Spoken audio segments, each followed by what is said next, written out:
Halo teman-teman, balik lagi sama aku Safi Marwatu Sadia dari Prodi S1 Kebidanan Universitas Nahdlatul Ulama Surabaya dengan NIM 12300230044. Nah, di pertemuan praktikum kelima ini tentunya aku pengen bahas mengenai biolistrik lagi, tapi materi yang dibahas berbeda dengan materi yang kemarin. Nah, yang pertama itu ada syaraf, lalu yang kedua ada lengkung refleks syaraf, dan yang ketiga ada jantung.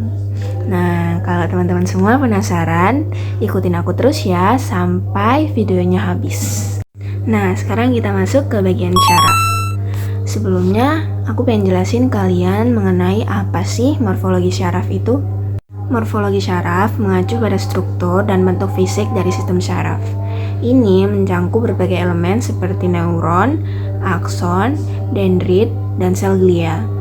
Neuron adalah sel saraf yang bertanggung jawab untuk mengirimkan sinyal listrik, sedangkan akson adalah serat yang membawa sinyal dari neuron ke sel lain. Dendrit adalah serabut pendek yang menerima sinyal dari neuron lainnya. Sel glia adalah sel pendukung yang membantu menjaga kesehatan dan fungsi neuron. Morfologi syaraf sangat penting karena mempengaruhi cara syaraf berfungsi dan bagaimana informasi diproses dalam sistem syaraf. Lalu kita masuk ke pembahasan yang kedua mengenai syaraf, yaitu mekanisme depolarisasi, repolarisasi potensial aksi, dan perambatan potensial aksi. Nah, polarisasi adalah proses di mana membran sel saraf menjadi lebih positif dari biasanya, yang memicu potensial aksi. Ini terjadi ketika stimulus mencapai ambang tertentu yang menyebabkan saluran ion tertentu di membran sel saraf terbuka, memungkinkan ion positif masuk ke dalam sel. Lalu, repolarisasi adalah proses kembali membran sel saraf ke potensial membran negatif setelah potensial aksi terjadi. Ini terjadi ketika saluran ion tertutup kembali dan pompa ion membran sel saraf memompa ion keluar dari sel untuk mengembalikan potensial normal. Lalu, potensial aksi adalah perubahan cepat dalam potensial membran yang terjadi selama depolarisasi dari repolarisasi. Ini adalah cara sel saraf mengirimkan sinyal listrik dari suatu titik ke titik lain dalam sistem syaraf. Lalu, penambahan potensial aksi terjadi ketika stimulus yang lebih kuat atau lebih sering diterapkan ke sel syaraf yang dapat menghasilkan potensial aksi yang lebih sering atau lebih kuat, meningkatkan frekuensi atau amplitudo sinyal yang dikirimkan oleh sel saraf tersebut. Lalu kita masuk ke poin yang ketiga, yaitu mekanisme sinyal listrik dari otot. Mekanisme sinyal listrik dari otot melibatkan serangkaian peristiwa kompleks yang terjadi di dalam sel-sel otot. Berikut yaitu langkah-langkah umumnya. Nah, yang pertama, pengiriman sinyal syaraf.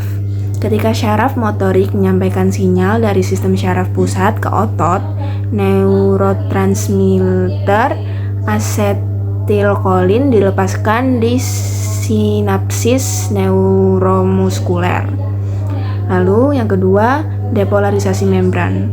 Asetilkolin mengikat reseptor di membran otot, memicu depolarisasi dan menghasilkan potensial aksi di membran otot. Lalu yang ketiga, perambatan potensial aksi. Nah, potensial aksi merambat melalui sel-sel otot melalui serangkaian perubahan dalam konsentrasi ion-ion di dalam sel. Lalu ada pelepasan kalsium. Potensial aksi menghasilkan pelepasan kalsium dari retikulum sarkoplasma di dalam sel otot.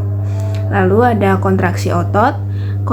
Kalsium yang dilepaskan mengikat dengan troponin, menyebabkan perubahan konformasi pada protein kontraktil seperti aktin dan miosin.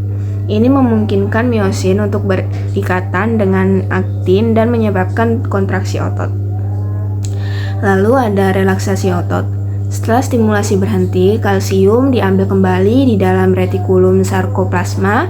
Ini memungkinkan protein kontraktil untuk berpisah, menghentikan kontraksi, dan otot kembali keadaan awalnya. Proses ini berulang terus-menerus selama otot menerima sinyal dari syaraf motoriknya. memungkinkan gerakan otot yang terkoordinasi dan kontrol yang tepat atas tubuh. Sekarang kita masuk ke poin keempat mengenai syaraf, yaitu mekanisme sinyal listrik dari jantung. Mekanisme sinyal listrik dari jantung melibatkan serangkaian peristiwa yang mengatur detak jantung. Nah, berikut ini langkah-langkahnya. Yang pertama ada pacemaker jantung, yaitu sinyal listrik dimulai dari nodus sinoatral atau SE yang berfungsi sebagai pacemaker alami jantung. SE node menghasilkan potensial aksi secara spontan. Lalu yang kedua, penyebaran sinyal. Potensial aksi kemudian menyebar ke atrium melalui serabut konduksi khusus, mengakibatkan kontraksi atrium. Lalu yang ketiga, nodus atrioventrikular atau AV. Potensial aksi mencapai nodus AV yang berfungsi sebagai penghalang penundaan alami. Ini memberikan waktu bagi atrium untuk mengisi ventrikel sebelum kontraksi ventrikel dimulai. Lalu ada penyebaran ke ventrikel. Setelah penundaan pendek di nodus AV, potensial aksi menyebar ke bundel His dan kemudian ke serat Purkinje di ventrikel. Ini memicu kontraksi serentak dari kedua ventrikel. Lalu kontraksi ventrikel. Kontraksi ventrikel menghasilkan tekanan yang mendorong darah ke aorta dan arteri pulmonalis memulai siklus pengisian dan pengosongan jantung. Lalu ada repolarisasi. Setelah kontraksi, sel-sel jantung melepaskan kalium dan melakukan repolarisasi untuk mempersiapkan diri untuk siklus berikutnya. Lalu kita masuk ke poin yang kelima, yaitu faktor-faktor yang mempengaruhi laju kelistrikan syaraf. Nah, yang pertama ada suhu. Suhu lingkungan dapat mempengaruhi konduktivitas syaraf. Biasanya, peningkatan suhu akan meningkatkan kecepatan konduksi syaraf karena suhu yang lebih tinggi dapat meningkatkan kecepatan reaksi kimia dan laju difusi ion di sepanjang akson. Lalu ada diameter akson. Akson yang lebih besar memiliki laju yang konduksi yang lebih cepat. Hal ini karena akson yang lebih besar memiliki lebih banyak ruang ion untuk bergerak dan karena resistensi membran sel syaraf yang lebih rendah. Lalu ada mielinisasi. Mielin adalah lapisan lemak yang melapisi sebagian besar akson di dalam sistem syaraf. Akson yang dilapisi dengan mielin memiliki konduktivitas yang lebih cepat karena sinyal listrik dapat melompat dari satu node ke rafier ke node berikutnya. Dalam apa yang disebut konduksi melompat atau saltatory conduction. Ini menghemat waktu dan energi karena potensial aksi tidak perlu dihasilkan di setiap titik di sepanjang akson. Lalu ada jarak. Jarak semakin panjang yang harus ditempuh oleh potensial aksi. Semakin lama waktu yang diperlukan untuk sinyal tersebut mencapai tujuannya. Meskipun demikian, laju konduksi syaraf umumnya masih sangat cepat, terutama dalam syaraf yang dilapisi dengan mielin. Lalu ada konsentrasi ion. Konsentrasi ion di dalam dan di luar sel syaraf juga dapat mempengaruhi laju konduksi syaraf. Perubahan dalam konsentrasi ion dapat mempengaruhi potensial membran dan akibatnya kecepatan propagasi potensial aksi. Nah, kita masuk ke pembahasan yang kedua, yaitu lengkung refleks syaraf. Skema tentang mekanisme pengantaran impulsif pada lengkung refleks syaraf. Berikut ini adalah skema yang menjelaskan mekanisme pengiriman impulsif pada lingkungan refleks syaraf. Ada stimulus. Nah, stimulus dari lingkungan seperti sentuhan panas diterima oleh reseptor sensorik di kulit. Lalu ada transduksi.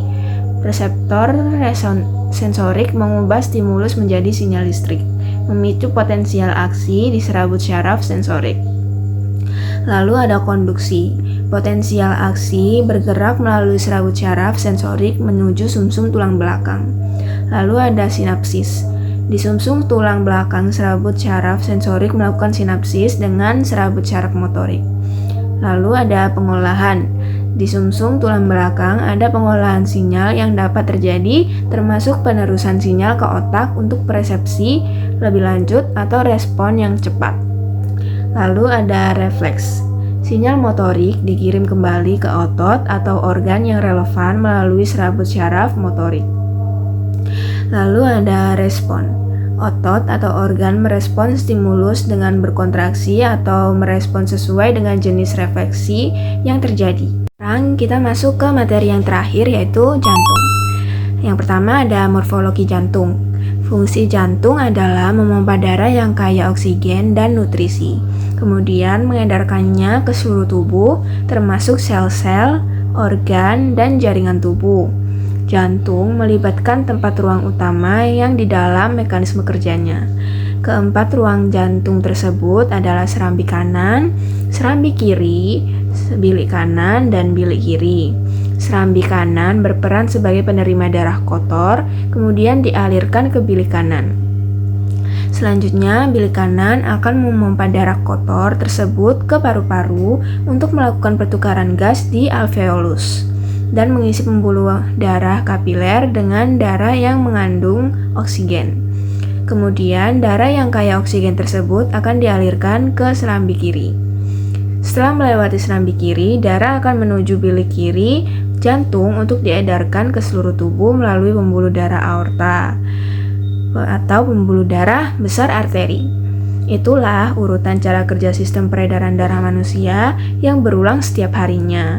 Fungsi ini membuat jantung menjadi organ vital dalam tubuh. Lalu yang kedua ada konduksi jantung. Konduksi jantung adalah proses listrik yang mengatur detak jantung. Proses ini dimulai dari nodus sinoatral di atrium kanan yang menghasilkan impuls listrik yang membuat jantung berkontraksi. Impuls tersebut kemudian menyebar ke atrium kiri dan kanan, menyebabkan kedua atrium berkontraksi bersamaan. Selanjutnya, impuls listrik mencapai nodus atrioventrikular di antara atrium dan ventrikel. Nodus AV mengalami sedikit penundaan, memungkinkan ventrikel mengisi dengan darah sebelum kontraksi. Setelah itu, impuls berlanjut ke bundel His dan serabut Purkinje, menyebabkan ventrikel berkontraksi dan memompa darah ke paru-paru dan tubuh. Yang ketiga yaitu perbedaan otot jantung dan otot polos serta otot lurik. Berikut adalah perbedaan utama antara otot jantung, otot polos, dan otot lurik, yaitu yang pertama ada otot jantung. Terdapat dinding jantung. Lalu yang kedua merupakan tipe otot yang spesifik untuk jantung. Nah, yang ketiga bersifat involunter atau tidak disengaja dan secara otomatis berkontraksi tanpa kesadaran kita. Lalu berperan dalam memompa darah ke seluruh tubuh, mengandung struktur khusus yang disebut striasi yang memungkinkan kontraksi yang berkoordinasi. Lalu ada otot polos.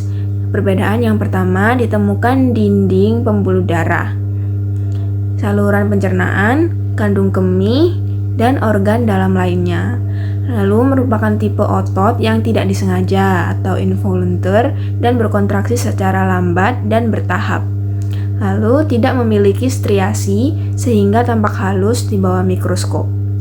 Berperan dalam pengaturan aliran darah, pencernaan, dan fungsi organ lainnya. Lalu ada otot lurik. Ditemukan di dalam otot rangka yang melekat pada tulang. Lalu merupakan tipe otot yang disengaja atau volunter, yang berarti kita dapat mengendalikan gerakan otot ini secara sadar. Lalu memiliki striasi yang jelas di bawah mikroskop, berperan dalam gerakan tubuh seperti berjalan, berlari, dan mengangkat benda. Nah, bagaimana teman-teman? Itu dia materi yang dapat aku sampaikan di praktikum kali ini. Semoga apa yang aku sampaikan hari ini dapat bermanfaat buat teman-teman semua dan dapat menjadi acuan buat kalian untuk memahami materi kali ini. Semoga kalian sehat semua dan sampai bertemu di praktikum selanjutnya. Bye-bye.